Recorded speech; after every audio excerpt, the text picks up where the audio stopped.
Yellow media ఈరోజు ఒక వార్తా కథనం రాసింది. అబ్బో, విద్యుత్ ఛార్జీల పెంపు అసలు జరగట్లేదు, ఆంధ్రప్రదేశ్ రాష్ట్రంలో ఎవరిపై విద్యుత్ ఛార్జీలు ఉండవు అని ఒక అభూత కల్పనని, ఒక అసత్య ప్రచారాన్ని వండి వార్చి ఎల్లో మీడియా కథనాన్ని మనందరికీ ప్రచారం చేసింది. నిజంగా బాధాల్సిన బాధుడంతా చంద్రబాబు నాయుడు బాధేసిన తర్వాత, కర్రు కాల్చి వాత పట్టాల్సినంత వాత చంద్రబాబు నాయుడు గారు పెట్టేసిన తర్వాత, సామాన్యుడి జీవితాన్ని కూటమి ప్రభుత్వం ఇప్పటికే కుదేలు చేసిన తర్వాత ఈరోజు మేమేం పంచం చేయం, మేమేమి ఛార్జీలు పెంచట్లేదు, మేమే ఎటువంటి అదనపు భారాన్ని ఆంధ్రప్రదేశ్ రాష్ట్ర ప్రజల మీదకి వేయట్లేదు అని చెప్పి మామూలుగా కూటమి ప్రభుత్వం కూలిరాగా తెస్తుంది. అసలు వాస్తవాలేంటో మీ ముందుకు తెలియజేయాలని అనుకున్నాం. 2019-24 మధ్య కాలంలో జగన్మోహన్ రెడ్డి గారు ముఖ్యమంత్రిగా ఉన్నప్పుడు ఈ చంద్రబాబు నాయుడు గారు ఏం చెప్పారు? అసలు చూడండి తమ్ముళ్ళు, జగన్మోహన్ రెడ్డి గారు ఛార్జీలు పెంచాడు, చంద్రబాబు నాయుడు గారు వస్తే అసలు ఛార్జీలే పెంచమని చెప్పారు. మరి చంద్రబాబు నాయుడు గారు ఛార్జీలు పెంచాలనుకున్నాడు, ఇది నిజమేనా అనుకునే లోపు చంద్రబాబు నాయుడు మాటలు ఎవరు నమ్ముతారో బాబు? ఇంతకుముందు ఛార్జీలు పెంచారు అని అంటే పిట్టల్ని కాల్చినట్టు, పోలీసులను పెట్టి పిట్టల్ని కాల్చినట్టు కాల్చి పడేసినటువంటి చరిత్ర చంద్రబాబుకు ఉంది. చంద్రబాబు నాయుడు మాటలు ఎవరు నమ్మద్దని ప్రజలు డిసైడ్ అయ్యారు. అరే ఇట్టయితే అసలు నమ్మట్లేదని చంద్రబాబు నాయుడు గారు ఏం చెప్పారు? లేదు ఛార్జీలు పెంచకపోవడమే కాదు 30% తగ్గిస్తా అని చెప్పింది. ఇప్పుడు సూపర్ 6 హామీలు అంటాడు, ఛార్జీలు తగ్గిస్తా అంటాడు, ఛార్జీలు పెంచనంటాడు. చంద్రబాబు నాయుడు సంపద సృష్టించి మనకి ఏదో చేస్తాడు అని ఈ వంది మగధలో వీళ్ళందరూ ప్రచారం చేసుకున్న తర్వాత చంద్రబాబు నాయుడు గారు మొత్తానికి గద్దెనెక్కాడు. గద్దెనెక్కిన తర్వాత హామీలను తొంగలో తొక్కినట్టే సామాన్యుడి నెత్తి మీద పెద్ద గుదిబండి వేశాడు. ఏమిరా ఆ గుదిబండి అంటే, ఈయన ముఖ్యమంత్రి అయిన తర్వాత 2024 అక్టోబర్లో దీపావళి వచ్చింది. ఈ దీపావళిలో ప్రజలందరూ సంతోషంగా ఉంటే చంద్రబాబు నాయుడు గారికి ఇష్టం ఉంటుంది. అందుకని 25 అక్టోబర్ 2024 ఏం చెప్పాడంటే, ద కమిషన్ అప్రూవ్డ్ FPPCA అంటే fuel and power purchase cost adjustment పేరుతో ఆంధ్రప్రదేశ్ రాష్ట్రంలో సుమారుగా 6,072 కోట్ల రూపాయలు అదనపు భారాన్ని ఆంధ్రప్రదేశ్ రాష్ట్రంలో ఉన్నటువంటి విద్యుత్ వినియోగదారుల మీద వేస్తున్నామని చెప్పి ఒక ప్రెస్ రిలీజ్. ఇది దీపావళి పండుగ రోజు చంద్రబాబు నాయుడు గారు ఇచ్చినటువంటి కానుక. సరే, ఈ దెబ్బ నుంచి కాస్త తేరుకునే లోపు మళ్ళీ 29 నవంబర్ 2024 ఈసారి డోసు పెంచాడు చంద్రబాబు నాయుడు. 9,412 కోట్ల రూపాయలు. చంద్రబాబు నాయుడు గారు ముఖ్యమంత్రి అయినటువంటి మొదటి 6 నెలల్లోనే సుమారుగా 15,780 కోట్ల రూపాయల అదనపు భారాన్ని ట్రూ అప్ ఛార్జీల పేరున సామాన్యుడి పైన నెత్తి మీద వేసి కోలుకోలేకుండా దెబ్బతీశాడు. ఈరోజు మళ్ళా కొత్త కథ మొదలైంది. ఈ కొత్త కథ ఏంది? రిటైల్ సప్లై టారిఫ్ అని వచ్చే ఆర్థిక సంవత్సరానికి ఒక రిపోర్ట్ రిలీజ్ చేశాడు. ఈ రిపోర్ట్ రిలీజ్ చేసి ఏం చెప్పారంటే, లేదు లేదు లేదు లేదు ఈసారి ఎట్టి పరిస్థితుల్లోనూ మేము కరెంట్ ఛార్జీలు పెంచము అన్నాడు. మరి నిజమేనేమో అనుకొని ఒకసారి ఈ రిపోర్ట్ చూద్దామని చెప్పాం.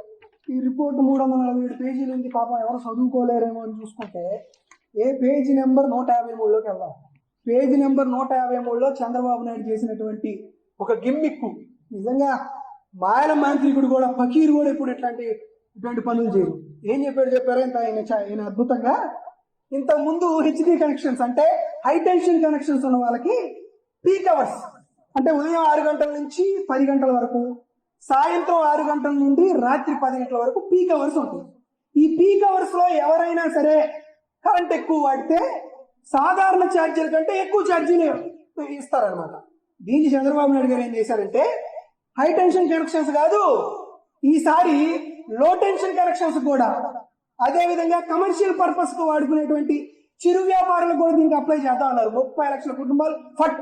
ఆంధ్రప్రదేశ్ రాష్ట్రంలో ఒక 30 లక్షల కుటుంబాలు చిరు వ్యాపారాలు చేసుకొని, చిన్న బడ్డీ కొట్టు పెట్టుకొని, లేకపోతే చిన్న షామియానా షాప్ పెట్టుకొని, లేకపోతే చిన్న పచారీ కొట్టు షాపులు పెట్టుకొని, లేకపోతే చిన్న ఆటో స్టాండో లేకపోతే సైకిల్ స్టాండో పెట్టుకొని చిన్న చిన్న వ్యాపారాలు చేసుకున్న వాళ్ళందరూ హోంఫట్. వీళ్ళందరూ పెద్ద పెద్ద ఇండస్ట్రీస్ వాళ్ళు కట్టేటువంటి పవర్ ఛార్జెస్ ఈ చిన్న చిన్న చిరు వ్యాపారులు కూడా కట్టి తీరాల్సిందే అని చెప్పి సుమారుగా 30 లక్షల కుటుంబాలకు పైగా ఉన్నటువంటి ఈ చిరు వ్యాపారులందరికీ ఈ కొత్తగా టైమ్ ఆఫ్ డే అనేటువంటి టారిఫ్ అనే కొత్త ఛార్జ్ విధానం తీసుకొచ్చి ఆంధ్రప్రదేశ్ రాష్ట్ర ప్రజల్లో ఎవరైతే మధ్యతరగతి కుటుంబాలు ఉన్నాయో, ఎవరైతే చిన్న చిన్న వ్యాపారాలు చేస్తున్నారో వారందరినీ ఎత్తేసారు. దానికి సంబంధించి పేజీ నెంబర్ 153లో చంద్రబాబు నాయుడు గారి కూటమి ప్రభుత్వం రాసినటువంటి అత్యంత దాష్టికమైనటువంటి పద వ్యూహం, పెద్ద రచన ఇది. మేము జగన్మోహన్ రెడ్డి గారు ముఖ్యమంత్రిగా ఉండగా ఇగో స్మార్ట్ మీటర్లు వస్తున్నాయి, స్మార్ట్ మీటర్లు వచ్చేస్తే అవి ఉరితాళ్లే అని రాసినటువంటి ఎల్లో మీడియాలో ఇప్పుడు ఏం చెప్పారంటే 1,60,00,000 కుటుంబాలు ఉన్నాయి ఆంధ్రప్రదేశ్ రాష్ట్రంలో, వీళ్ళందరి ఇంటికి విద్యుత్ కనెక్షన్లు ఉన్నాయి. భవిష్యత్తులో ఈ అన్ని విద్యుత్ కనెక్షన్లో స్మార్ట్ మీటర్లు పెట్టేసేద్దాం. ఒకసారి స్మార్ట్ మీటర్స్ ఇంటింటికి పెట్టిన తర్వాత ఏవైతే ఇప్పుడు ఉన్న ఇండస్ట్రీస్ కి, చిరు వ్యాపారులకి టైమ్ ఆఫ్ డే టారిఫ్ కింద పీక్ అవర్స్ లో ఉన్నప్పుడు ఎట్లా అయితే సర్ఛార్జ్ వసూలు చేస్తున్నామో, ఎలా అయితే సాధారణమైనటువంటి రేట్ల కంటే ఎక్కువ డబ్బులు వసూలు చేస్తున్నామో, రేపు రాష్ట్రంలో ఉన్నటువంటి గృహ వినియోగదారులందరికీ కూడా స్మార్ట్ మీటర్స్ ఏర్పాటు చేసిన తర్వాత ఉదయం 6 గంటల నుంచి 10 గంటల దాకా ఎవడన్నా ఫ్యాన్స్ వచ్చేసాడా ఇంక అయిపోయా, బెల్లు నషాలని కంటిద్ది. సాయంత్రం మనం వర్క్ చేసుకొని ఇంటికి వెళ్ళి కాసేపు ఏసీ ఆన్ చేసుకొని టీవీ పెట్టుకొని ప్రశాంతంగా ఏదో టీవీ ఛానల్లో ఏదైనా చూసుకుందామా కుటుంబ సభ్యులుగా అనుకుంటే చాలు, మళ్ళీ సర్ఛార్జీ నషాలను కంటిద్ది.